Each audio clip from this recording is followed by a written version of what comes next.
Okay, welcome back. We are live, and today we've got to talk about some martial arts icons that are no longer with us and the new movie Ballerina. I got out to see it. Have you guys seen it yet? We're going to talk about that with a special guest and more right here.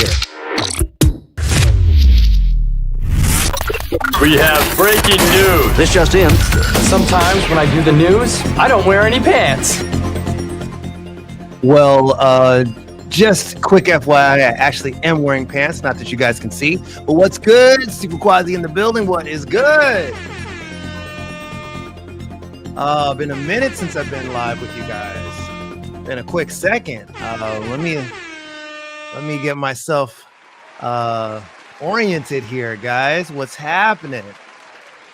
Oh man. Shout out to the chat. We already got a couple people. Yeah, let's go. We're about to go. Gigi, what up? My man from Lone Wolf and Cub, Big Ants in the building. What's going on, people? All right, good to see you. Good morning or good afternoon, depending on where you're at. Good morning here on the West Coast. Good evening, good afternoon, or just the start of the afternoon if you are elsewhere. Man, shout out to you guys for being with me. Getting this cracking. Listen. I got to, besides giving everyone thanks, I got to just say, of course, what up, salutations, and thank you, because while the channel's been going and I've been super busy, that's why we haven't gone live in quite a bit. Couple videos up that everyone's showing some love to. Want to give all of you guys, just as a community, love back. Just know that I appreciate each and every one of you guys. Even if for some reason you haven't subscribed yet, don't forget that always does help me out. Don't just stand there, like and subscribe. Yeah, humble brag, that definitely helps me out. So like the content, share the content, help me grow the content. This is how we get the word out there, right? That we're doing things that everybody likes in this martial arts community. All right, so what up? Just wanted to give this a couple seconds, see who else is going to jump in here, and we'll get rolling, because a few things are going to happen. I'm going to talk about just a few things happening in the martial arts world, but we definitely know what you came here for. We're going to talk a little bit about, or a lot about, Ballerina, the movie. If you guys have seen it, it's part of that John Wick universe. Amazing. Going to have a special guest, my man OG Ant from the Lone Wolf and Cub channel, to join me. We're going to break down the movie a little bit. It's going to be all spoilers, okay? So just letting people know now, I'm going to warn people, even before we start reviewing the movie, that we're doing it with the spoilers. So if you haven't had the opportunity to see the movie yet, you need to go on and see it first and then come back. I totally understand, but if you don't mind spoilers, go ahead and watch it. Either way, I'm letting y'all know. Okay, so a couple quick things I want to talk about before we get into the review. Mainly, since I've talked to you guys, it's been a while live. Not only do we have some new videos on the channel, but a couple of things. Unfortunately, we've had some martial arts icons that have passed away, namely Master Peter Kwong and Grandmaster Carl Scott. Okay, so got to give some love out to them. Let me do this here. I'm going to go in order. So Master Peter Kwong, first and foremost, martial artist. Most of you guys will recognize him right away. Unfortunately passed away. As you know, he was major because he was in one of my favorite movies, Big Trouble in Little China, in 1986. He was also a prolific martial artist. Besides being in that famous movie, he was in a lot of TV shows in the early 80s. Born in 1952, he began his career in the 70s. We guest shots in shows like Wonder Woman, Black Sheep Squadron, Greatest American Hero in the 80s, The A-Team, Miami Vice, 227. His credits are out the door. He had some small parts in other things, but most people know him as Rain, right? He was one of the three storms in the John Carpenter classic, Big Trouble in Little China. Okay, that's what we pretty much know and love him for. So we're gonna give him some love real quick.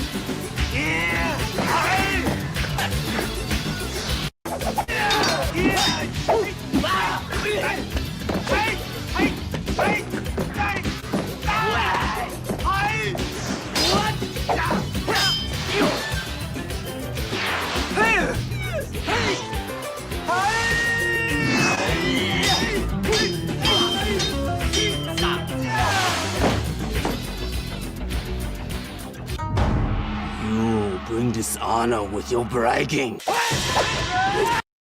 Yeah, so love that guy, man. Just love that movie. Huge fan of it. Shout out to everybody that loves Big Trouble in Little China, and who doesn't. Okay, so once again, remembering Master Peter Kwong. Gonna give it up one time for him really quickly. And all you guys in the chat, please let me know if you've seen that movie, if you're a fan. Really quick fun fact: I actually got to meet him last year at Dragon Fest. Really brief meet. In fact, if you go look on the videos in my archive on the channel, my Dragon Fest 2024 video, he's the guy who's actually doing the spinning moves with he picked up one of these guys' lightsabers, mock lightsabers, and he started doing the spin move with that. So his booth was actually across from Sensei Cecil Peoples when I was sitting there at the event and chopping it up with Sensei, because him and I are pretty cool, and I've gotten to know Sensei really well, and he's such a great guy. But anyway, sitting there with him, and Peter Kwong was across the way, so talk briefly to say, hey, I'm a big fan, love the movie, obviously, et cetera, et cetera. So seemed like an okay guy, and yes, rest in peace to him. Moving on, Grandmaster Carl Scott. This one's tough, man. Geez. Could talk a lot because Grandmaster Carl Scott was not only an actor, as most of you guys will know, you know, big movies in the 70s, kung fu movies specifically. He's one of the first men of color, black men, that went out to Hong Kong and filmed some movies like Sun Dragon, Soul Brothers of Kung Fu. First movie, actually, Bruce Lee, The Man, the Myth. Have you ever seen that movie? Basically loosely based on Bruce Lee's life. He was in that classic. And more importantly, Grandmaster Scott was a major part of the BKF, the Black Karate Federation. Okay, so not to be played with, not to be messed with. These guys were official. And you know, if you don't know anything, that or if you know a few things at least, that of course Sijo Steve Muhammad, one of the main heads of the BKF, who is still around, thankfully. And most people will know Sijo. I actually got to meet him last year as well. They had an event at the museum, and I was honored enough to meet him. I took a quick picture. I got to show you guys really quick. Yeah, that's me and Sijo Steve Muhammad. And of course, when I met him, I said, hey, you know, he was, you know, asked me my name and everything. I said, oh, I'm Quasi, sir. I actually got to interview you on the channel. That's another interview I'm very proud of. 4 years ago, and one of my most highly viewed interviews with Grandmaster Steve Muhammad, one of the main founders of the Black Karate Federation. Okay, so if you don't know about that, definitely get in the know. Master Carl Scott, Grandmaster Carl Scott, also a part of that. Give you a couple highlights from Grandmaster Carl Scott.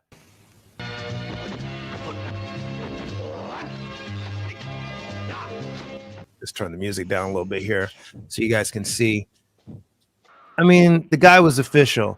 He actually started his career doing Japanese-based martial arts, but when he went out to Hong Kong, he basically just threw in that kung fu flavor and started doing more of a kung fu style, because that's what was needed on film, you know. So amazing martial artist. The guy was so skilled, and from what I hear, a very humble dude. Again, Sensei Cecil Peoples knew him very well.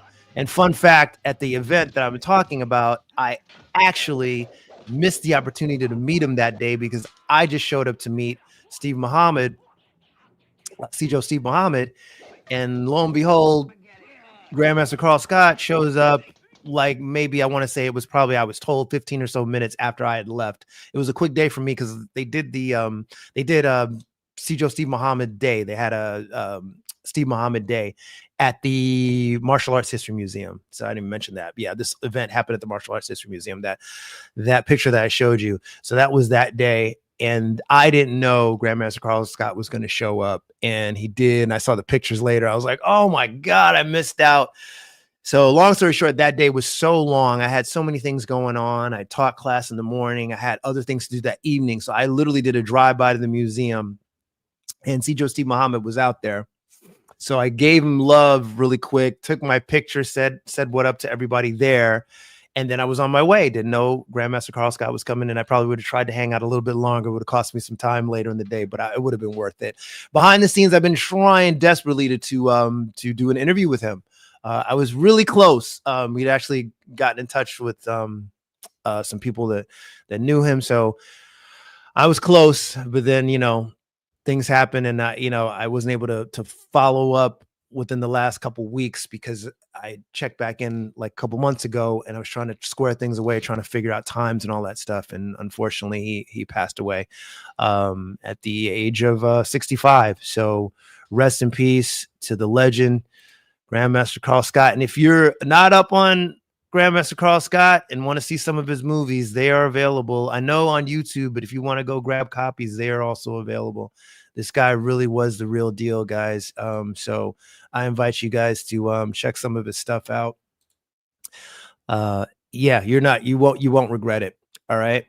Okay, so we'll move on a little bit because I've got a whole lot to talk about, and I don't want to waste time. I want to get into this review. Before I do, though, let me mention, it'd be remiss for me not to mention, once again, welcome all that are coming into the chat. See everybody coming in, a couple more people. Great. It's great to have you guys. Just going live is a special occasion because, number one, I haven't gone live in a while, and number two, I want to do this review of the Ballerina movie in the John Wick universe, as we know. Unfortunately, the box office numbers are not looking great. Y'all aren't really supporting this movie, man. I think a lot of people are throwing some shade on this movie because it's a female protagonist, which is a shame. I'm telling you, you guys are missing out. It is a martial arts, gung fu, knock 'em, drag out, shoot 'em up kind of movie. If you're into high octane action, you're really gonna enjoy it. Okay, so I'm gonna mention a couple interviews that I did recently, some that you should check out if you're not aware. Had the honor of talking to Coach Jeff Chang. That was great. We got to chop it up. If you're not in the know about Jeff, he is amazing. The guy really is started out in Muay Thai, doing some of that, went to the One Championship and did some pro fights, but now he's one of the biggest YouTubers in the martial arts genre. He's got like almost 800,000 subscribers. And the guy literally goes to different locations, schools, and spars with people just individually. So we talked for a little bit. He gave me some time. He's based out in Canada. The guy does seminars all over the place. Really cool dude, down to earth. Here's a little quick. Obviously, you see head movement as a big part of your fighting style. Yeah, why is that? What is it about head movement that you like so much? I just think it's fun. I think it's cool. I think it's just not the safest, but but the safe at the same time. Like if you have the skill, if you have the range, if you have the space and the footwork. Yes. Yeah. So that interview, if you haven't checked it out already, go ahead and do that. It's a lot of fun. Actually, I broke that up into two parts. So we talk about his style of Muay Thai that he does, his MMA proficiency, his approach to just sparring in general, his encounters with people when it comes to hard sparring. A lot of great stuff if you're just into the fighting scene at all, or just even thinking about that, or just want tips. Great interview. Humble brag, yeah, but still great. I should say this. It's a person that you guys can get good knowledge from, okay? Whether you're entertained and really like the interview, totally an opinion of yours, and you'll let me know in the comments, or just let me know in general as you watch. One more I want to make you guys aware of, okay? Got to also speak to the Muay Thai princess herself, Desiree Wadaker. If you're unaware of her, she is a badass, man. She's been on the Muay Thai scene for the last almost 10 years and gone pro within the last, I think, 7 or so, and really making her mark out there. Just want to give you guys a snippet of that. Oh, this is the Susan Wallace fight. This bitch. This hating ass bitch. We'll get into that in a second. We'll get into that. We'll get into that. I think I need to speak on it. All right. But honestly, I'm just really bringing this up because it's one of your earlier fights, and you like it's real gritty, right? But like, I love that no nonsense. You're giving as good as you get. So yeah, but talk to me a little bit about when you're in that ring and the emotions going through. But yeah, clearly you don't hold back. I love it. Yeah, you know what? This fight is crazy because first of all, it's my first loss. my first loss that I ever, I think, I say this lightly, this bitch, but I have respect for their team, even though they don't have respect for me, which is beyond me, because I've shown the utmost level of respect for her and her team. And I fought her teammate in my last fight, her best friend, and I won that fight. And they started going on Instagram saying, I lost that fight. They won, slay the IG dragon. Some really hurtful, nasty, unattractive things, which I don't stand for at all. I think it is so unprofessional. I think it is so disrespectful to the sport, and disrespectful to themselves, because I come with honor and grace to all my opponents. I smile, I'm respectful, and that's what I believe. Those are the morals that I, Desiree, stand on. I will continue to always be like that. Yeah. Shout out to he really is one of those people who calls it like he sees it, man. She's as blunt as can be, but I appreciated the honesty. I appreciated the conversation. So part 1 of our combo is up on the channel now. You can always check that out. Just making you guys aware, and thankful again that you guys are joining me this morning for a quick live. All right, I'm going to get to this. All right. Now there's a lot more people are in the door and here with us live. What you guys came for, this Ballerina review. Hope you guys are going to enjoy it. I'm going to get with my boy OG Ant from the Lone Wolf and Cub Kung Fu channel. If you guys haven't checked his channel out, you're missing out. All right, letting you know that ahead. And after the review, we'll talk a little bit more and kind of wrap things up and give you guys some love that are in the chats and that you're shouting out. So keep the comments coming. I'll read them off at the end. All right. Yeah, man. So yeah, let's do this. And in the meantime, you guys think to yourselves, because this is going to be a special live of times that are good. When I used to go live, I used to be on my Saturdays. I started doing Saturdays at like 5 p.m. PST Pacific time, because I'm out here on the West Coast.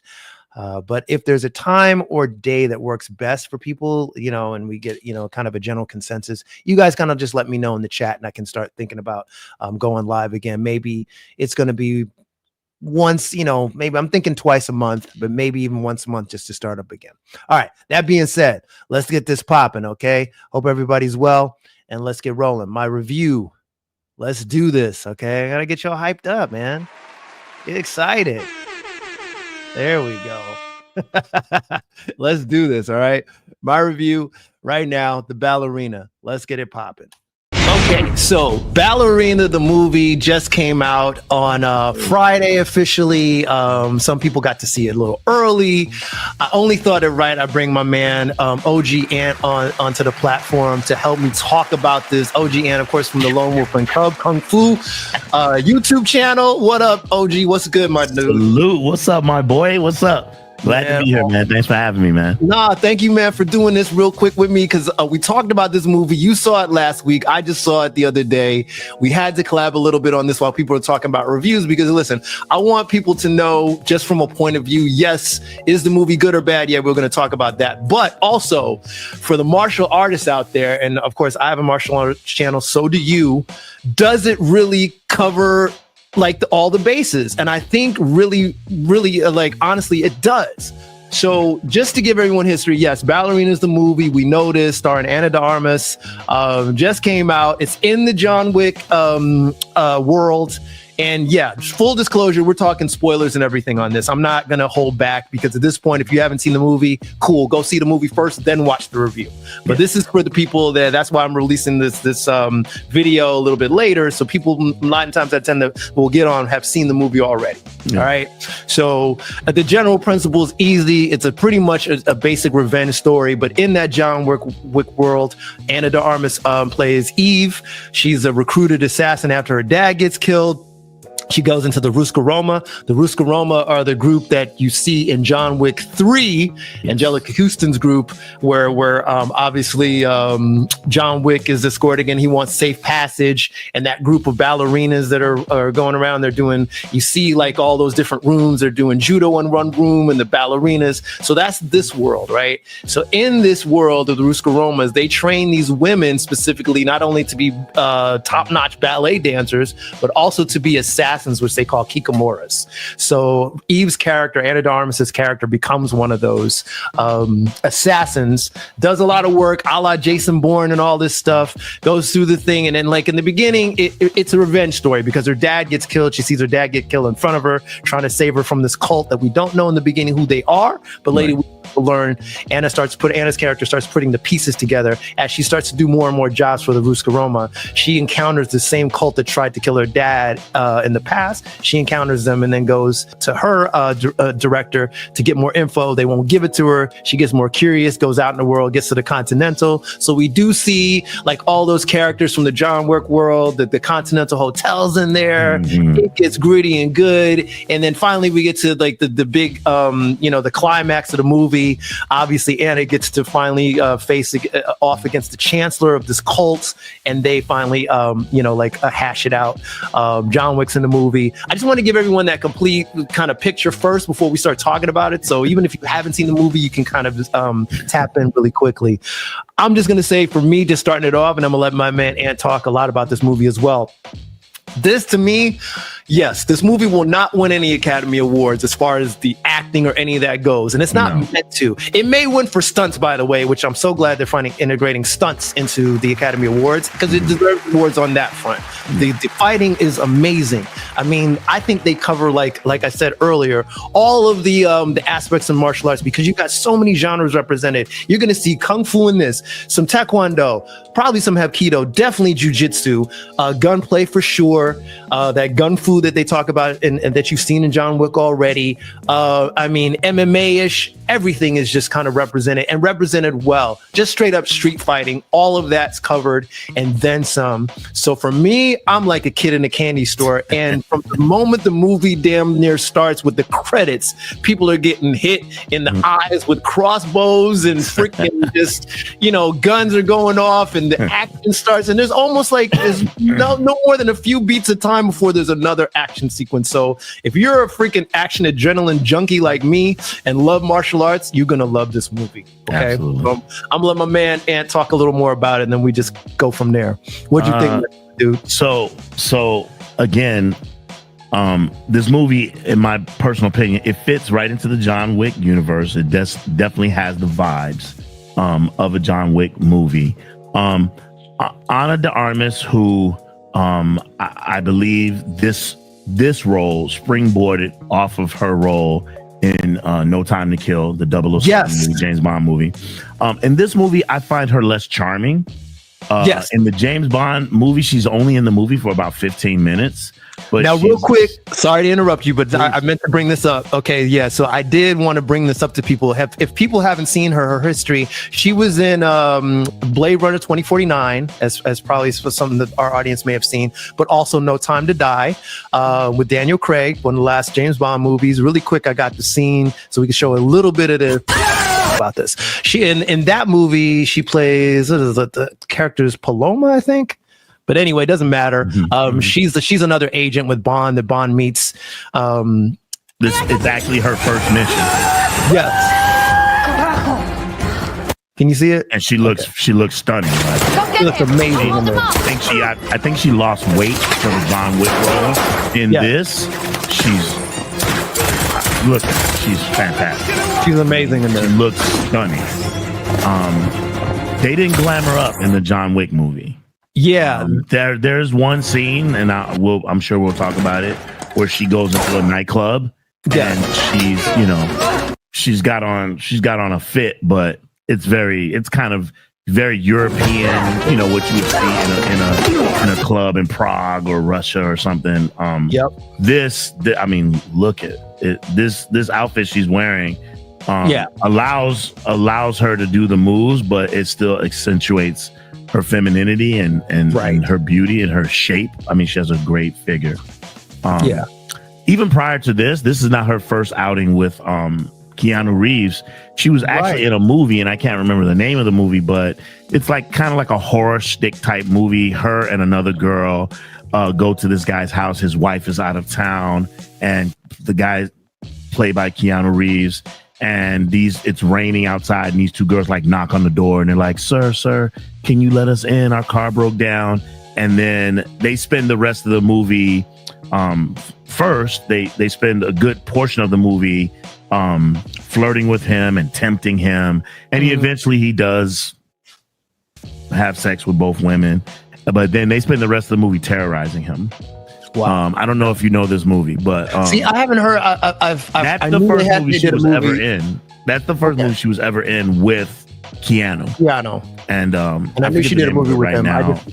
I'm sure your chat will pop that name in there, but I think that's when people saw her beauty and her, the capability that she has. Right. It's probably why Keanu probably pulled her for this particular movie. But as I was saying before, she doesn't have the same charm that she has in that 15-minute section of the James Bond movie, No Time to Kill. She is so charming. Right? Yeah, she is. It's very fun. You almost like, man, I want to see her again. I want to see her in another Bond movie, right? She's bubbly and comes across bubbly. It's my first mission, And there's that joke in there where Bond's at the end because she said, "Oh, this is 3 weeks of training." He's like, "Yeah, 3 weeks of training, right?" Because she's 3 weeks training, really? More or less. She's literally in there kicking ass, taking names, and it's obvious she's had a lot more training than that. Right. But it's funny, yeah. But in this one, in this movie, what she lacks in charm, she makes up for in physicality, and they make a very, I think wisely, makes a distinction. Listen, we're talking about a woman that's probably 126 pounds, right? And she's taking on men that are 220, 250 easy, right? Yes. And to explain that away, because we as martial arts practitioners know it's not just a skill, it is weight. Yeah. It is weight. It is speed. It is power. Yep. It does matter. Yes. They explain it by saying that her instructor told her, cheat. Yes. Cheat. You're playing by his rules. You don't have to play by his rules. Cheat. Fight like a girl. And I love that. I love that because it explains why she's able to do some of the things she can do. The way they do it in the movie is very clever because they have montages of her during her training. And by the way, they cover like 12 years of training in like maybe less than 15 minutes or so, but it's really good the way they kind of structure the movie. It's edited very well. So in that 12 years of training, she goes up against this one particular guy, like in her judo or jiu-jitsu class that she's having a tough time beating. And each time, like the instructor, like you said, grabs her to the side, like, "You want to win?" And she's like, "Yeah." She's like, "But the dude's faster." And that there's the opponents are always going to be bigger, faster than you. Yeah. That's always going to be the case. It's like, but you have to fight him. You're trying to fight him on your terms. You have to fight him on your own. You have to adapt. And then it's the whole theme of fight like a girl. Yeah. And that's like the whole theme the whole time. And every fight just about, there's something where, she's getting her butt handed to her a little bit, but then she'll find something in the environment to use as a force multiplier. She'll grab a hammer. She'll grab a freaking stick. She'll freaking come. There's one point, she got dishes fighting with one chick and they're smashing the dishes on each other. I love like that. Anything in the room, she will use. I absolutely and it's love so, as a particular practitioner for me of Krav Maga, we always say, if you're not cheating, you're not trying. So literally, this is that. Where it's like, listen, you want to win. It's not about the flashiness. You find what you got to do to win. If your life's in danger, if there's a brick on the ground, this dude's trying to choke you out, and you knock the dude out with the brick. Yeah. So and something else that I thought that was really clever, and I hate to jump all the way to the end, but I have to mention this. When she does face John Wick, remember, this is John Wick. This is Bubba Jagger. He's the Bubba Jagger. John Wick 3. And he's a badass. He's established. He's a badass. And they let you know she's good, but she ain't him. But she's not him. He handles her, and he keeps doing it. He handles her. Just go. Right. Just go. Just go. He's letting her know, listen. Right. You can go. You can go. Stop trying to attack me. She tries, though. She tries it, but he's just too much to handle. And it's like, in fact, let me play this really quick so people, because we're just gonna play the trailer really fast, or part of it. Okay. So there's the part, I bring this up because there's the part, like you're saying, and I thought it was in this trailer, where, and they do it so well too. Again, we're talking spoilers, people, so if you haven't noticed by now, where they integrate a part of Eve's training she's finishing up a session. She's walking down a staircase, and she sees John Wick walking with Angelica Houston's character, and it directly meshes with what you see in the scenes from John Wick 3 when he's trying to get safe passage. Right. So they bump into each other, and she's walking him up, and Angelica Houston's character's walking him up, and as Eve's character comes up, she goes, "I know you. You're that guy. You're him. You're the Bubba Jagger. You're the Bubba Jagger." Right. He was like, like she basically is asking him advice, and he's basically like, "It seems like you're already in this world already. You have a choice, though. You still have a choice. You can walk away." I have a choice. Then why haven't you left? Right. If we all have a choice. Why haven't you left? And he's like, I'm working on it. I'm working on it. Because at that point, he got brought back in. It's like that Godfather. Every time I try to get out, they bring me back in. So it's that same sentiment. And he gives her the warning, hey, because she asks, she's like, how do I get out? She's like, the front door is open right now. You just walk out. She's like, that's not what I mean. It's like... Yeah. She's like, so it's so good in the way they kind of integrate things from the John Wick world. And again, it's happening between John Wick 3 and 4. Yeah. So that's why you have some of the familiar characters, especially even beyond that, they keep the rules. At first, it took me to watch it a second time to pick up on this. I guess it didn't resonate at the time, but I realize it now. So there's a scene where so the people who assassinated her father, they have on their wrists, they all look different. And by the way, Winston's character in the beginning, when she's just a young girl, gives her one of those coins, slips it to her and says, hey, you know, if I can ever be of assistance, I'm always available. Right. So when she goes to the New York Continental, she slips him back that coin, because at first she's asking about the cult and he doesn't want to give her information, but then she's like, hey, you ever said if I ever needed help, slides in the coin. He's like, okay, fine. So she finds herself in Prague, and they know that this character played by the guy from Walking Dead is upstairs, but they didn't because of rules, right? Because there's no business conducted on continental ground, property. And that was I was like, okay, wait a minute, so it pays off, and this is what I love about the movie. It sticks to the rules of this universe. So what happens? She goes in. Those people are like, fine, they're like, screw it, and they break the rules. So they go in at guns blazing. And there's a gunfight. However, if you pay close attention, Ana de Armas, not one time did she kill anyone. Yes. She broke a guy's arm. She did this, she did that, but she never killed anyone. Yes. So when the fight is over and they're all captured and they're all in front of three of them. Yeah, there's two assassins that walk in and her in the middle, and she goes, "Hey, I didn't break any of the rules. I didn't break any rules." And sure enough, they killed the two people on the opposite side. I thought they shot. That was perfect. It looked like they were spraying. It was great. And before that, I'm gonna mention this. Before that, remember the one black assassin chick? She's like, wait a minute. She's like, that's bullshit. She's like, she broke my jaw. I was like, but you're still using it. She's like, in other words, like, to your point, I didn't kill you. I defended myself. And so that's when they shoot the other two. Yeah. So I mean, that's great. This is what I mean of keeping to the rules. Yes. And even the assassin guild, or this cult that operates in the John Wick world, they also operate under the same rules and bylaws, but they are their own separate community. They even create an entire community, right? Where they all, and that's another thing that you don't realize. Oh, holy crap. Everyone in this town, the school teachers, they're all assassins, which is crazy, because you got little kids that come out and try to hit her, and they say, wait, what? Yeah. And there's a part where the kitchen fight, in fact, I'm going to show this kitchen fight right here, because I think this is one of the best fights, or one of the fight in there. It's a great fight. The one they call the Bubba Jagger. How do I start doing what you do? Looks like you already have.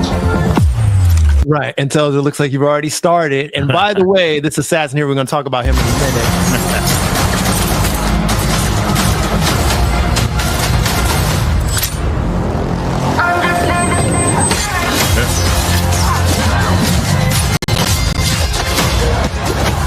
I've never been hit in the face with a ditch and just shrug it off like nothing. This fight was so good.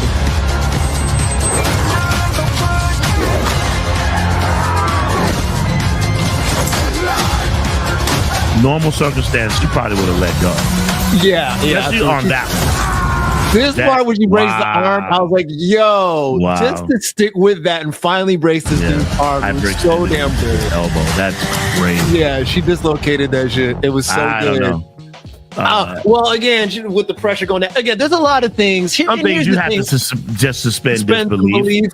But also, they never just give her a fight. Like, she never goes in and just dominates. She always has those moments where, okay, she's getting getting messed around. She's getting stomped at. She's getting kicked. And she just has to adapt, which they keep with the theme of that the whole time. So you're never in there, like, as much as I love John Wick, for the most part, you know, John's going to come out victorious each fucking time. He's just he's just a better assassin. He's a better martial artist. He's a better gunman, all that. With her, it's kind of like she's still learning, even though she's had her, you know, like her training. She's still learning how to adapt, and they even show that from that first fight. If you remember with the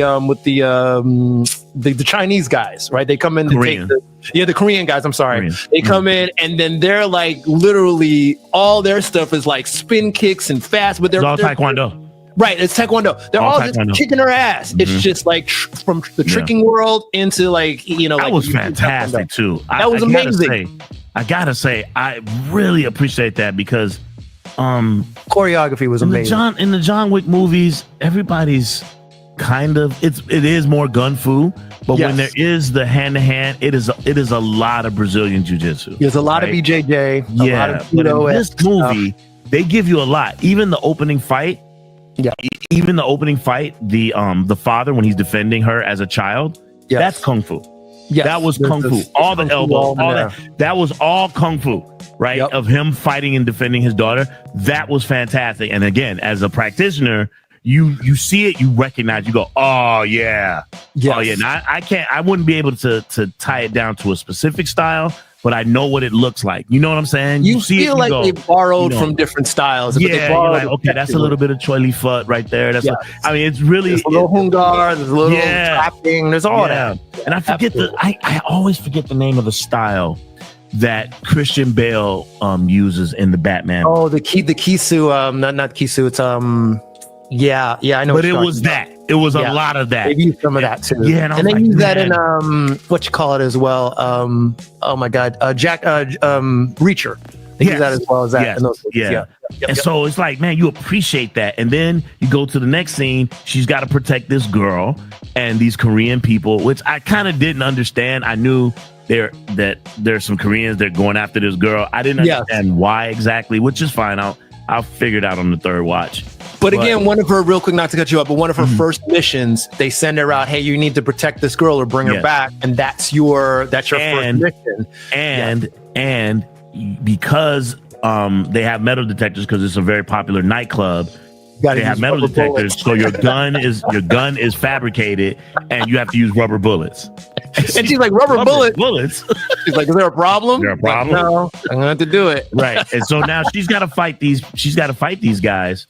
Yep. And it's all air show, all taekwondo air show, and it's like, man, this is fantastic, especially when you see it and you know it. You go, oh man. While she's in a club, we got to mention this, that basically has ice on the ground on parts, so she's slipping and sliding and trying to adapt, and it's like, yo, it is so good. But again, the part to me that's always so great is that she has to adapt. She's basically getting her final, when she finally gets to the last guy who's really the head dude that's taking the girl out that she's supposed to get to help escape. He's so good and he's kicking her around, and finally she grabs his hammer and she's like, all right, I gotta do what I gotta do. She starts jacking dude up with a hammer, and at that point, kill him. She didn't kill him. But she showed him that I could kill you if I wanted. I could have killed you. But she adapts, and that's I thought there was going to be a payoff of that later, like maybe he was going to come to her aid or something. Well, who knows, bro, in the sequel.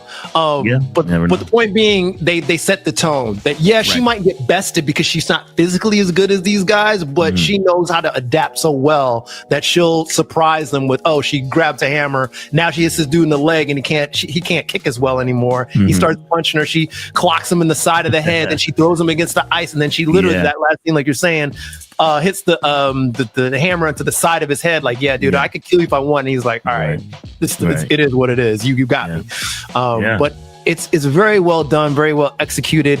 I think I'm going to talk really quickly just with the story wise. Yeah, a simple story, and they should keep it that way, and they did. I think there's some parts in it where I'm just like, if I had to give a couple little cons and stuff about it, I would say that the story flows so fast, it can be hard to keep up with as far as, because they'll introduce characters, then they're gone. And can I say something really quick? Absolutely. I want to say something about the unfairness of the internet, because listen. For sure. We know that there is a temperature change right now in not just the YouTube space, but also just around the world, right? Yes.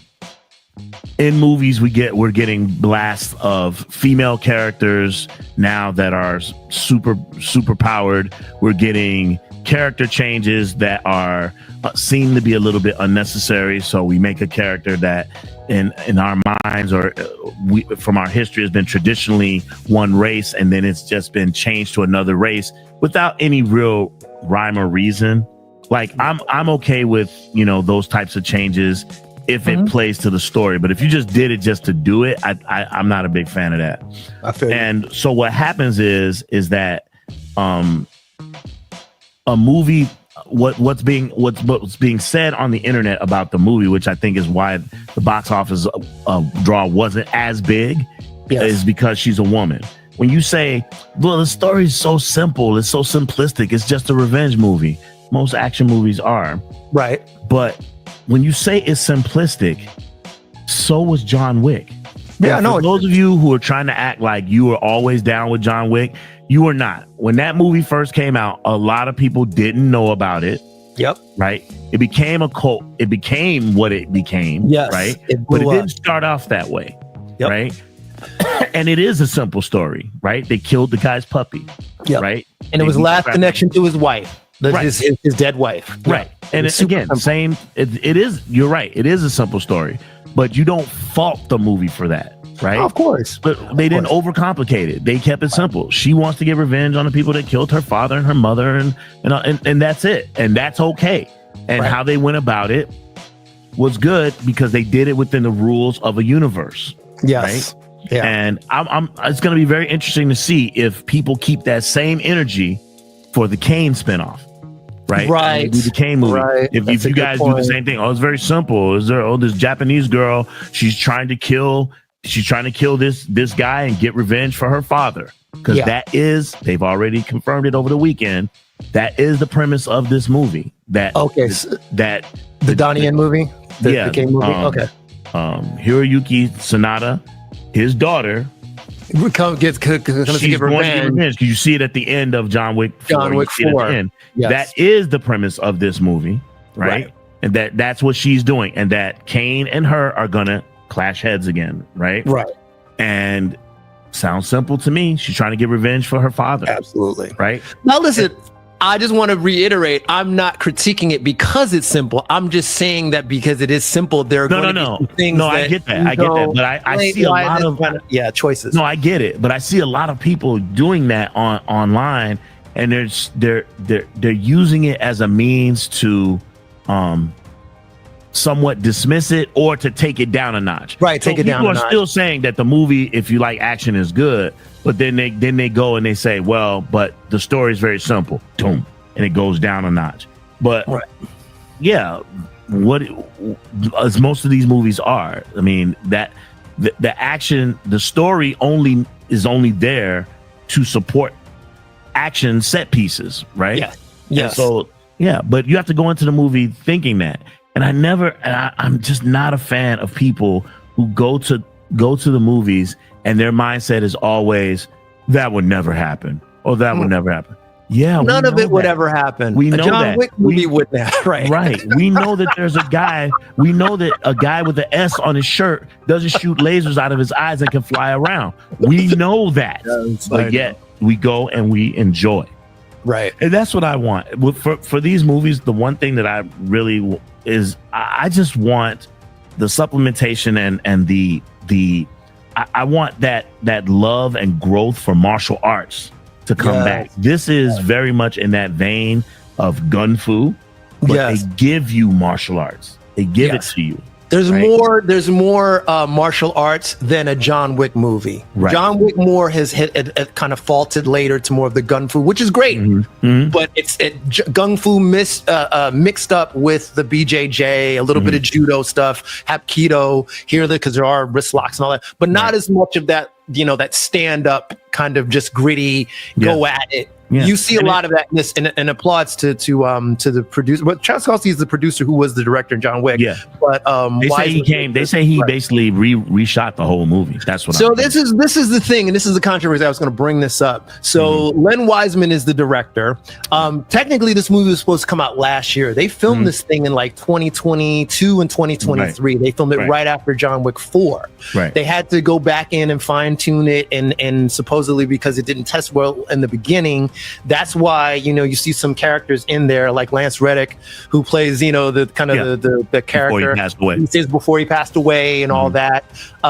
So yeah, there are rumors that they had to reshoot a ton, but then Chad Stahelski actually came on and said, no, I helped with the reshoots because they needed me to fine tune some of the fights. So I don't know which is the truth. This truth is kind of in the middle in there somewhere. Sure. But you do see, I will say this, as you watch each fight, there's a touch of Chad Stahelski's style in each one. So I think it's safe to say that he went in and kind of fine tuned almost the majority of those fights. Sure. As far as the story goes, who knows? I think Wiseman's still the director, but they had the Chad Stahelski tune up. And by the way, while I'm mentioning this, I think for people that have never seen this, you should just take a minute. It's an hour, really, more like a minute, 90 minutes, I think. I think it's on Apple TV. It's the Wick is Pain documentary. It has all the cool breakdown of the John Wick movies from start to the last one. Such a great watch. Yeah. And for those that really don't know, Chad Stahelski, the director of the John Wick movies, started out at, in the stunt world and Keanu Reeves double in the Matrix movies. In the Matrix, yep. So that's how they started a friendship, and that's how that all evolved. And now, of course, Chad Stahelski's just killing it. Yep. But his background is the stunt world, so everything is an ode to stunts in that initial movie. That's what they wanted to do: give the stunt people this platform where they're the guys that are really in the forefront, and they achieved that. So now this is just a continuation. So to Ant's point, and that's why I wanted to bring this up, that the action is the star in this movie. So if you're going in, again, like I said in the beginning, you're looking for an Academy Award winning movie, it's not the guy. It's not that. Right. But if you're going in there, that high adrenaline kind of movie where it's just nonstop, this movie is for you with that martial art theme there. Yeah. Yeah. One other thing I was going to say too, and again, you chime in as you like, but because my thoughts, I wanted to bring this up too. So I just saw this trailer because, again, this movie's taking place between John Wick 3, John Wick 4. So a lot of characters that some of those guys, wait, didn't that guy die? Or this, John Wick is obviously gone, spoiler, at the end of John Wick 4. This happened in 3 and 4. Okay, so there's no confusion there. That's why he shows up. And Angelica Houston's character calls him up and says, hey, I need you to fix this problem. One of my agents has gone rogue. Come in and handle her. So later, to your point earlier, John Wick shows up in this town that's in Prague somewhere, and he's like, listen, you gotta go. It's like, I gotta get you out of here because I got a job to do. Gives it till midnight. They end up fighting, tussling, and he clearly bests her. And she's like, listen, just let me finish this. And he's like, it's 11:30, you got till midnight. So she has to do the climax of the movie in half an hour, kill everybody, get to this director. Again, suspension of disbelief. Suspension of disbelief. And I'll say it too, I wasn't going to bring this up now. Suspension of disbelief, but just like John Wick is suspension of disbelief, because there's no way, as much as I love watching this, a guy fights 10 guys back to back to back to back. You're freaking exhausted beyond exhaustion. Plus, you're all the wear and tear on your body. You're getting thrown against walls. You're getting tripped. You're falling downstairs, and there's no real physical way. Any man, I don't care how strong you are, you could be The Rock. You are going to be exhausted even after 1 or 2 guys. That's kind of my point. That's what I mean. Like unfairly judging the male-led movie, and everybody's good with what's happening, and then when the female does it, like, nah, I don't believe. Nah, that's not believable. I watched John Wick 4, and I watched him pick up a nunchuck and do the slowest most laziest chucking I've ever seen in my life. Yes. I'm faster than him, right? Am I right, Bruce? I'm faster than him. I'm faster than him. And I'm watching him. He's like, and he's beating people. And I'm like, man, and the people in the audience, they weren't eating it up. And I'm they were loving it. No, you don't know how slow he's being right now. Dude, literally, if you watch Game of Death with Bruce Lee, the original, you got the statue in the background as homage. Yeah. When Bruce and Dan Inosanto fight in that movie, that's real nunchuck. Right. That's chucking. And that was in 72 when they filmed that. Right. So and I get it. I appreciate he wanted to pay homage and give respect. He does that in all his movies. He tries to do a little bit of homage to something that's in the, in the zeitgeist. And I appreciate that. However, that was terrible. I thought it was terrible. I think they should have removed it, or let him just do it real quick and then move on. That chucking went on for about 10 minutes. It did. It went on felt like forever, and I was like, "Oh man!" I think that's the one time I give it to Keanu that I want to do on my stunts, but that's the one time when they should have stunt doubled because you're not a nunchuck specialist. Right. Just get a guy in there with the suit on, doing the doubling you, making it really look, and then cut it from the back scene. Yes. To make it more authentic. That was whack. I get it. but that's what I mean with this young lady. Now people are going, oh, that would never happen. Oh, look at that. None of it. It's all in the same universe. Right. So let's let it be. Listen, if you see John Wick 4, again, I keep forgetting her name. I want to say her name is Akira. The daughter? Sonata's daughter. Yeah, it is Akira. It's Akira. I'm pretty sure. There's a scene where she takes on a dude that's like 350 pounds. Yep. It's a big dude. Yep. And all she's got is this little bitty knife. And she's fighting him. And she climbed up his back with the knives. I mean, women that are smaller will be challenged by a bigger guy. That doesn't mean it can't be done. Yeah. That doesn't mean it can't be done. But you just gotta I would appreciate if people went to the movie. Maybe I'm trying to be a gatekeeper here. I apologize. No, you're good. You're good. I feel like when we go to the movies, just go to the movies and have a good time and enjoy it. And enjoy it rather than trying to pick apart or trying to compare this movie to that movie and why this movie is not as good as this one. It's all fun. And we as moviegoers, we should be going to these movies with an open heart, open mind, and just have a blast. Right. Yes. I didn't on hindsight, I didn't love the new Star Wars movies with Daisy Ridley. I didn't. Me neither. Didn't. But when I was in the theater, you were enjoying the moment. Yeah. When I was in the theater, I was loving it. Now I've seen it like 4 or 5 times and I've watched it over and over again. I go, I can pick apart things then, but although I will say, I'm not gonna lie, I wasn't enjoying Last Jedi, but keep the going. Last Jedi is trash. No, it's trash. It's trash. but that's what I mean. Like, but sometimes when you're in the theater though, it's the theater, it's the popcorn, it's the rest of the crowd, it's the people you're sitting next to. I had a guy tell me in this movie, Ballerina, this Asian guy, he turned to me when the movie was the credits were rolling. He's like, dude, I would go watch a movie with you anytime, bro. He goes, I love your responses. Because I was in the theater, I was like, you're that guy. Know? And the guy next to me was loving it. He was like, oh man, I would love to go to the movies with you. Yeah. And because I'm just having a good time. Yeah, you're gonna enjoy. It's more nachos, it's for entertainment. And listen, you're going to be thoroughly entertained if you let your mind go there. My point was only, again, I'm giving you the little bit of things that I critique a little bit like the cons of the movie. Oh, yeah. I'm just going to say it right now. Out of a score of like 5, I give it a solid 4 because I'm going there knowing what exactly. Knowing what I know. I gave it a 9. I gave it a 9 out of 10.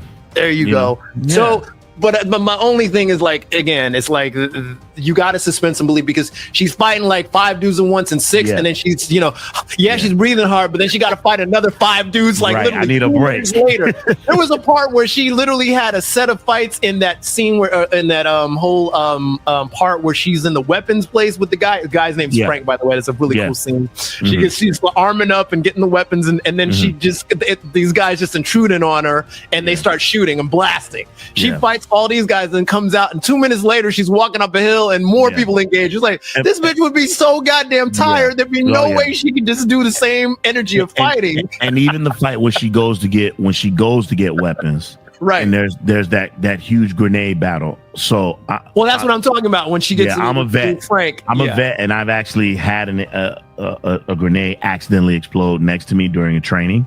Right. Which how I messed up my knee. When a grenade explodes in your vicinity, forget the shrapnel if you don't get hit or any of that stuff. Right. It's the ringing in your ears. Right. It's the headache. It's that headache that comes afterwards.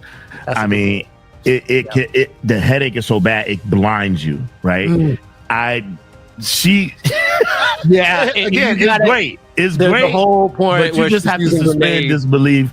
She took the grenade, pushed the door. You probably seen it in the trailer. But there's another grenade that she does after that one, where she's literally, the grenade is right here. She puts the grenade on the guy.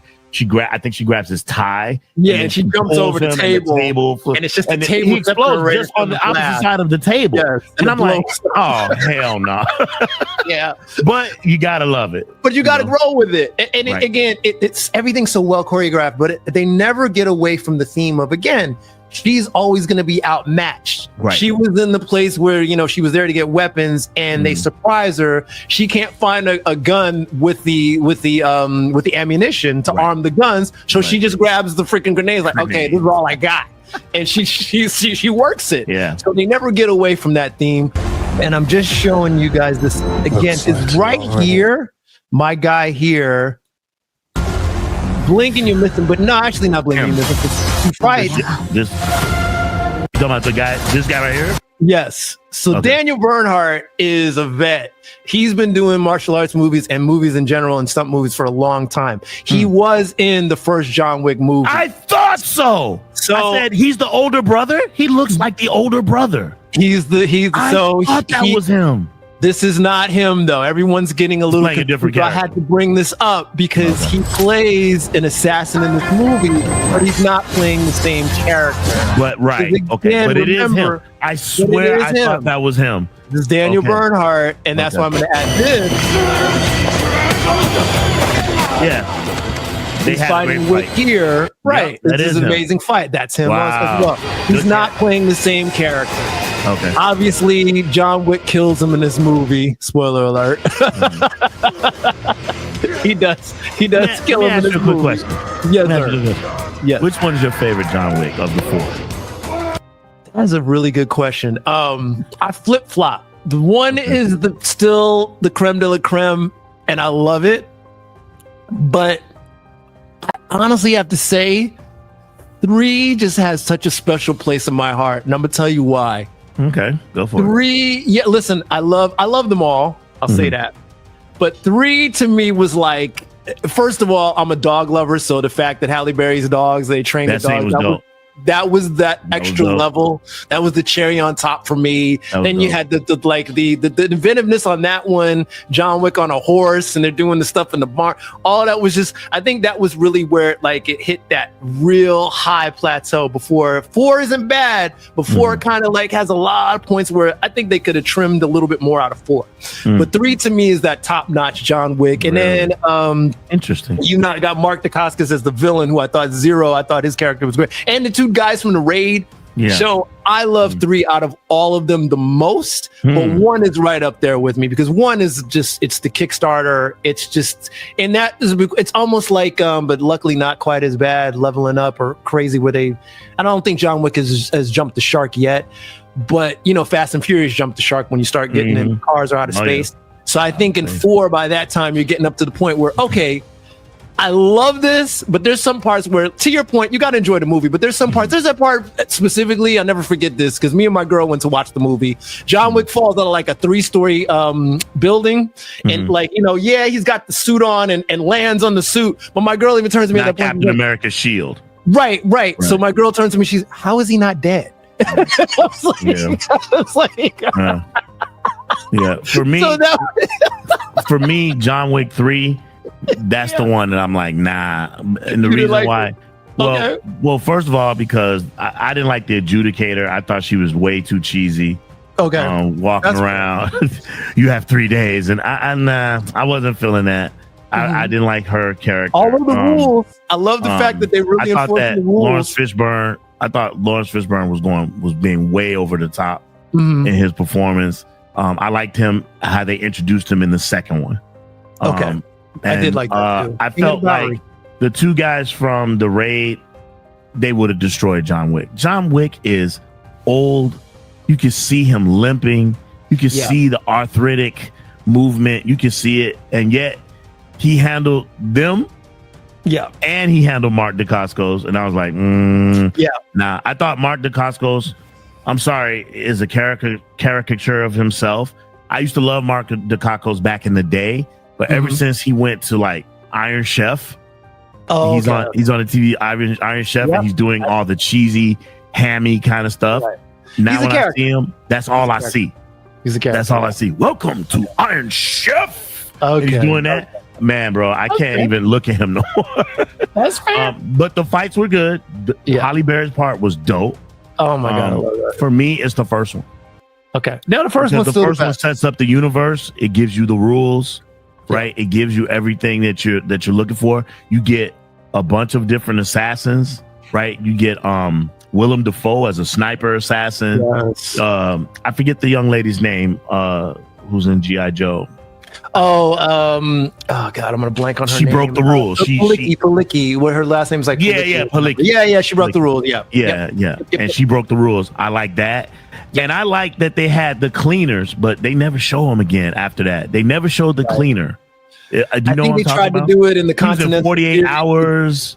I think they tried to do it in that Continental series that they came out with. But where you give him a coin and he comes and cleans up everything. They never went back to that, but I love that. And then you had Lou Guizamo, who is one of my favorite comedians of all time. Oh, John Leguizamo, yes. Yeah, playing a serious role. He's the guy who, he's a mechanic, everybody's vehicles and stuff. Right. And he slapped the guy. He's like, he slapped him, or I think he punched him. He's like, "Oh, you killed this dog? Yeah, you killed the dog, the guy. Yeah, the guy who killed the dog. Yep. You out of your mind, old man? Yep. Oh, you got a gun? You want to come in my shop? You shoot me then, shoot me." I love that stuff.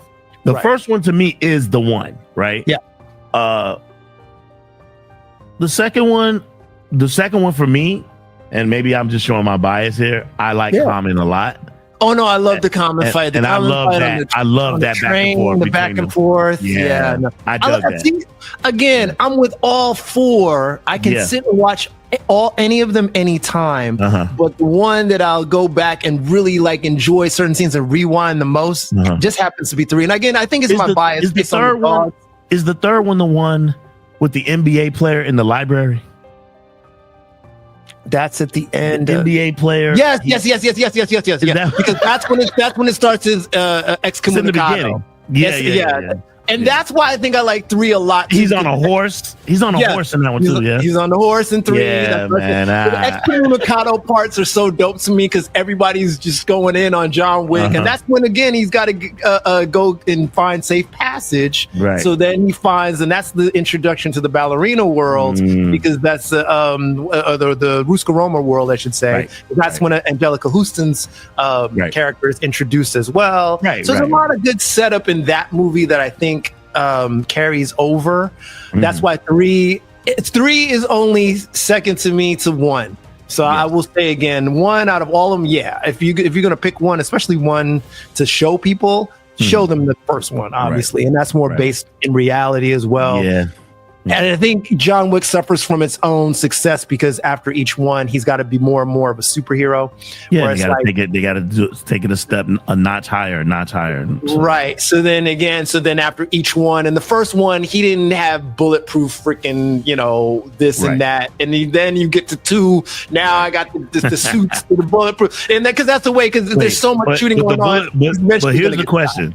When you're shooting someone and they got the bulletproof thing, why not? I'll just kneecap you then. Right.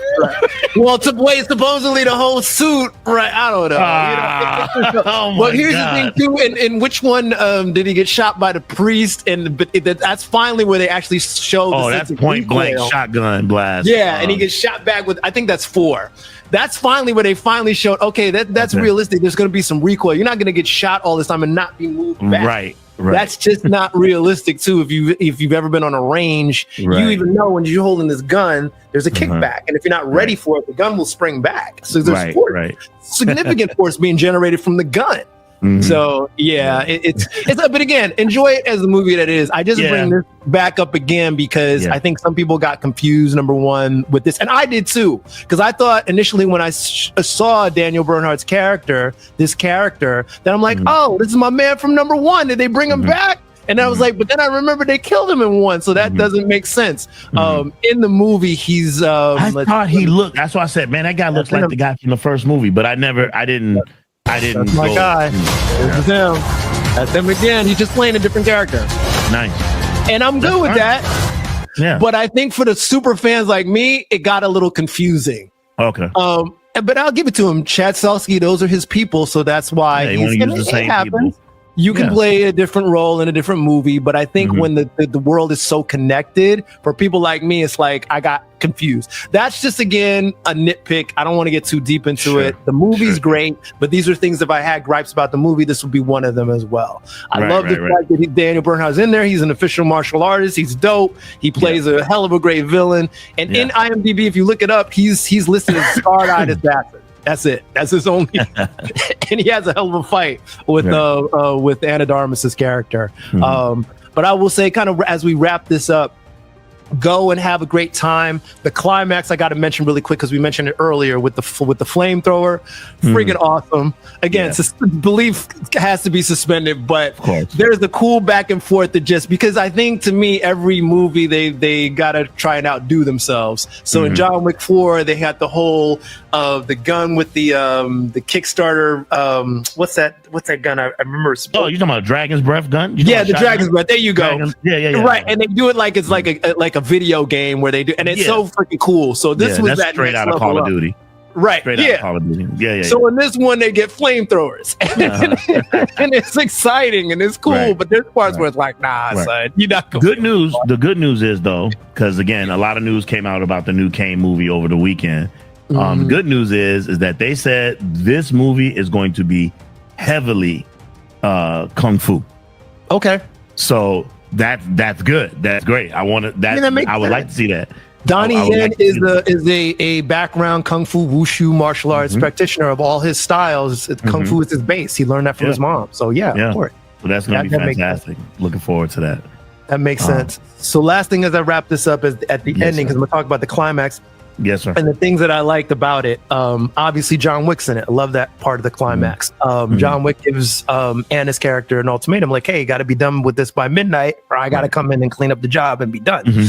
So when Anna's character finally faces off against the Chancellor, who's played by Gabriel Byrne, veteran actor as well, he was really good in this. But again, there's not a lot of meat to a lot of these characters. You know, it's come in with the simple revenge story and you're good. He's there for the menace.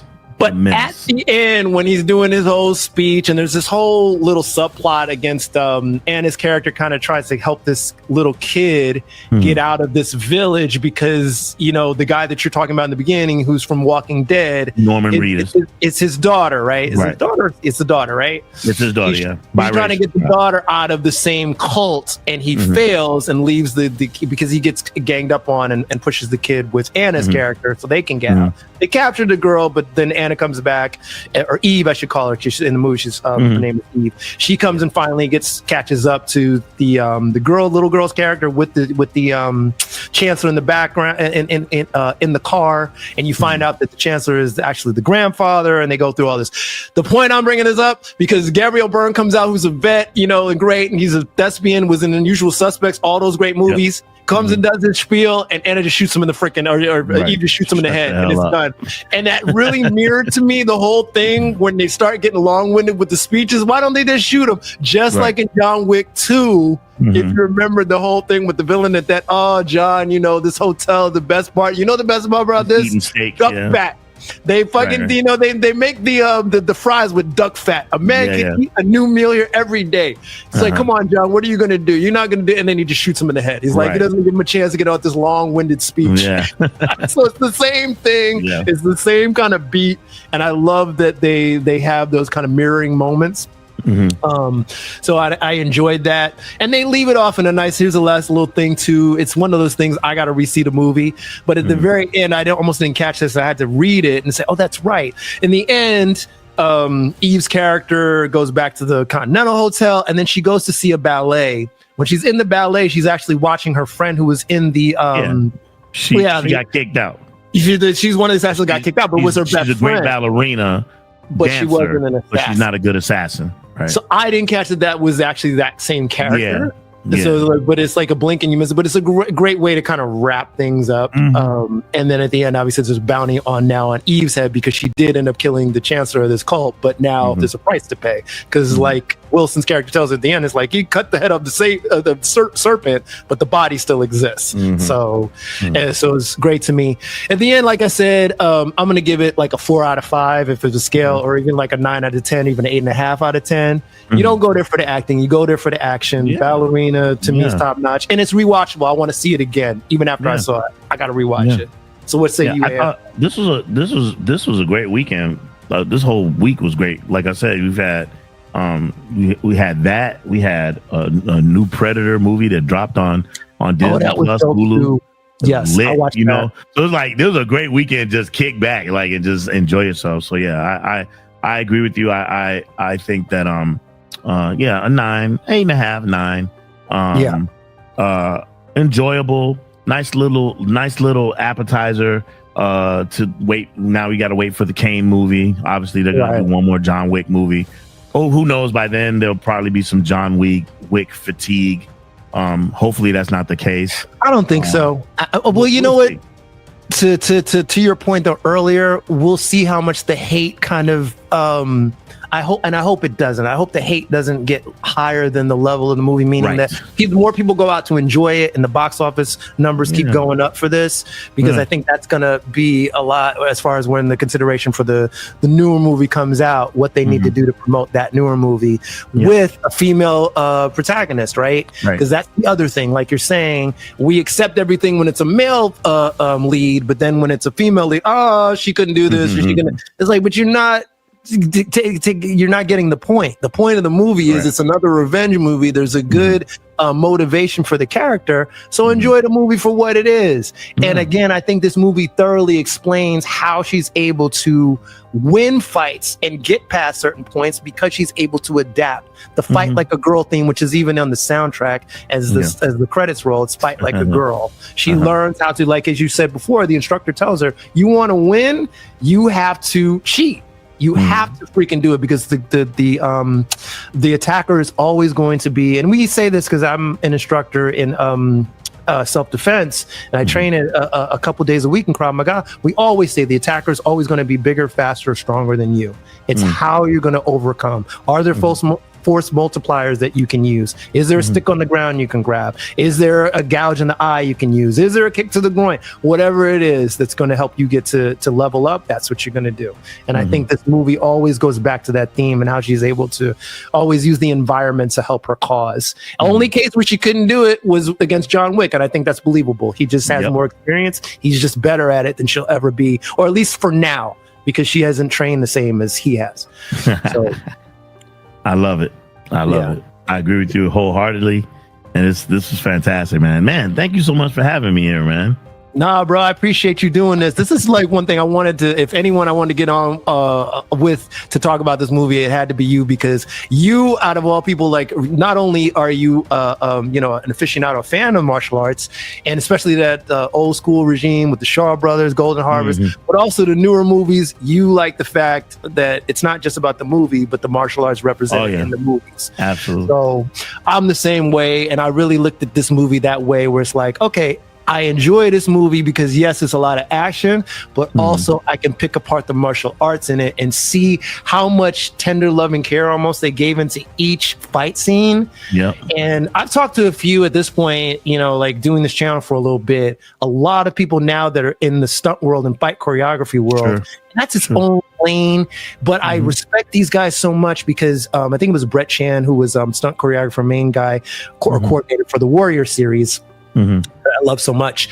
He said, and I never forget this, a great fight isn't just about the punches and the kicks. A great fight tells a story. So the way that we watch a whole movie is the way that these guys that are really good at this choreography look at their choreography.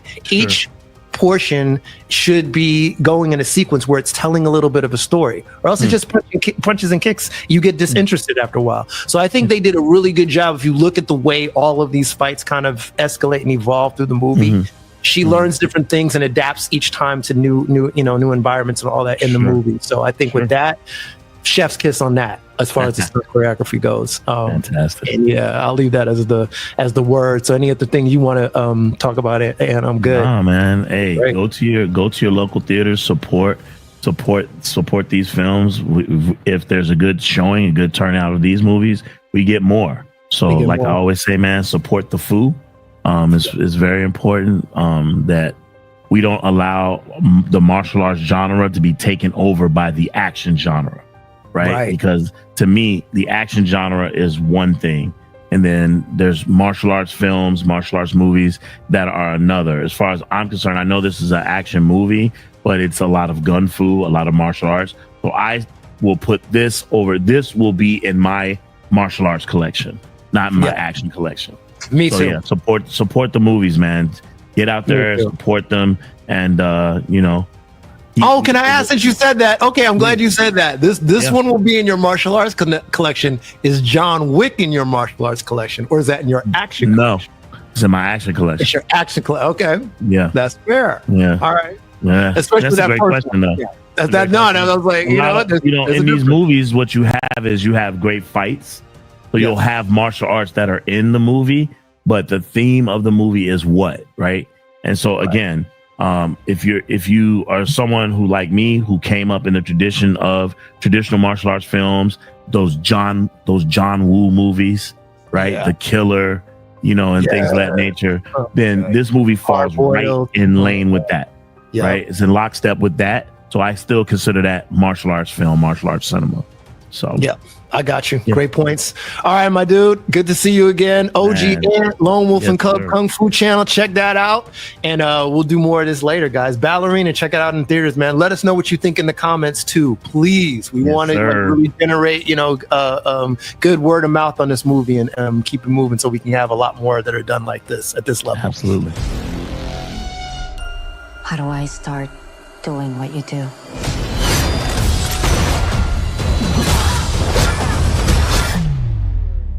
Looks like you already have.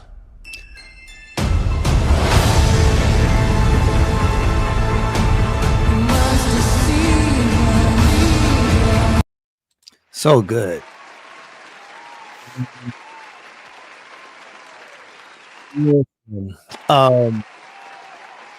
Ballerina, can't say enough. Just spent an hour talking about it. Shout out to my man OG Ant for doing the review with me. Listen, guys, if you haven't seen the movie, go and check it out. I know it really got trampled at the box office this past weekend. Lilo and Stitch did its thing. Ballerina, I think it only made like 50 million. So it'll be lucky to break even. Hopefully in the next couple of weeks it'll do that. Had a lot of competition. I get it. But again, give it a shot, guys. If you're into the John Wick universe, which so many people are, this is going to be a movie that you're going to enjoy. But shout out to my man OG Ant for doing this thing with me. This was a lot of fun. I'm going to just give some quick shout outs and love to some people that checked in while we were talking about the movie. My guy Gigi, Shin Batman 84 was good. A couple of y'all. Let's see here. A couple more comments. But I appreciate all you guys, man. So yeah, we'll do a couple more reviews like this. Let me know in the comment section too if you'd like me to review other movies, what movies you like, if they're martial arts based, which one. I know we didn't talk about the new Karate Kid. Actually, OG Ant, my man OG Ant's got a review that he did on the Lone Wolf and Cub Kung Fu channel if you want to check that out. I have actually not checked the movie out. It didn't get great word of mouth, and a lot of people, including Ant, told me it wasn't the greatest. And if you look at his review, he's not giving that movie much love, which I get it. I totally get it. But if you know, if you've got other movies in mind, and I'll check for other movies coming out. I don't do a ton of reviews. I've done some in the past, as you guys know, if you've been with the channel for a while, or been checking me out on the channel for a while. If it's worthy and it's a great martial arts movie, I definitely want to talk about it. And you know, if it's something that people are buzzing about, this movie's obviously is a polarizing thing. Some people just don't, for some reason, don't do well with the female protagonist. But I find that hard to believe, because some of the greatest characters in movies are women, you know, Ripley from the Alien series, Sarah Connor from Terminator. I mean, man. So if you guys had to stretch your believability factor for people like that, and those were old school movies, so to speak, because Terminator, the greatest one ever made, was back in 91, which is like 30 years ago now plus. Man, and in 2025, we got a problem with female protagonists. It's crazy to me, but and maybe that's not the only reason. Listen, Lilo and Stitch, definitely a lot of competition. But and I read also that this movie started off the block like the same vein of the first John Wick, which of course wasn't as big. It was an independent movie at the time, same distributor, Lionsgate, all that. I get it. But yeah, if you want to see more movies like this, guys, you got to support it. That's how it works. Listen, we've seen some good ones. I know people have been out there, and rightfully so. Movies like Sinners, love that movie. Go out and support any movies like this that are independently really made. And yeah, I know there's box office, there's money behind Ballerina, but I'm just saying, if you want to see, or if interested, especially when you guys see, I think a lot of guys that haven't gone to see the movie yet will go see it and want to see Anna's further adventures. You want to see a sequel. If you don't support the original, they won't be making part 2. I can tell you that. But we'll look forward to the Donnie Yen follow-up movie. You know, that's coming up next year, and we'll see where it goes. But listen, guys, I want to thank everybody for being a part of the chat today, showing y'all mad love. We're gonna do another live probably in a couple weeks, and I'll let you know ahead of time as usual. And when we do that, highlighting some moments in martial arts news like we usually do, poignant moments in there. Thanking all y'all for being a part of this, and just saying, if you haven't already, go ahead and like, subscribe, comment down below. Even if you want to leave me messages later, I got all my info down for you here. All right, so love y'all for being a part of this. Usually I don't go this long on my lives, but really love, some props to y'all for being here and showing love. Even if you watch this later, again, please do reach out. I'm available on my socials, and my emails down below as well. All right, I promise you, great stuff coming up on the channel. Like I said, my Desiree Wadaker interview part 1 already came out. Look forward to part 2 coming out pretty soon. I've also got on the horizon an Eskrima versus Kung Fu video, okay, where I'm actually out with a friend of mine. We're working the 3-sectional stab versus some Eskrima sticks, seeing which weapon is best, or if the 2 weapons match up well. I'll leave it at that. You guys, I think, that are weapons fans or just pure martial art, traditional, or even non-traditional fans, will enjoy this video. So I'll definitely get your feedback once I drop that. So those are things you guys can look forward to. And as always, if you got suggestions of your own, feel free to leave them as well for me. And I'll do my best to, take everything into consideration, because again, can't do this without you guys. I mean, again, it's all about the people that support and love the content. And that's why I continue to make more. All right. Because ain't no one getting super rich, at least right now, not right now. And even if that was the case, when it does become the case, because, you got to put it out there, right? I will be giving back tenfold. I promise y'all that. So keep helping me build and be part of this community. And my day ones, from day ones, y'all always be remembered. Consider, by the way, becoming a member on the channel. Just really started opening up membership, and I'm going to be dropping some exclusive member content exclusively from the screening of Black Creek last year. I'm going to just drop that whole Q&A that I've got, that I videoed, and most people know that Richard Norton was part of that. Rest in peace, Richard Norton. So I have like his final pretty much appearance film wise from Black Creek, at least in that Q&A. I've got most of that that I recorded. I'm going to drop that as an exclusive part of the content in my members section. So you got to become a member. It's not a whole lot of money, a couple bucks.